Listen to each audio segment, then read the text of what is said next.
All world corona virus کی وجہ سے انکمفرٹیبل زون میں ہے، لوگ پینک کا شکار ہیں، تو ان مشکل ترین حالات میں گھروں میں راشن کی صورت میں اور نقدی کی صورت میں جو خدمت پیش کی، اور اس کے ساتھ ساتھ تھیلیسیمیا کے وہ مریض بچے جو بلک رہے تھے ان کے لیے بلڈ ڈونیشن سیل کیمپ کیے، اور اس کے ساتھ ساتھ دلوں کی راحت جو پروگرام مدنی چینل پہ ہو رہا ہے، تو یقیناً یہ سارے اقدامات قابل تحسین ہیں۔ تو ان اقدامات کو دیکھ کر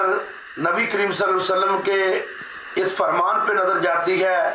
کہ آپ صلی اللہ علیہ وسلم نے ارشاد فرمایا خیر الناس من ینفع الناس۔ تو اس کی عملی تصویر دعوت اسلامی نے پیش کی، اور اس کے ساتھ ساتھ دعوت اسلامی نے یہ بھی واضح کیا کہ ان مشکل ترین حالات میں دعوت اسلامی ملک و قوم کے ساتھ کھڑی ہے۔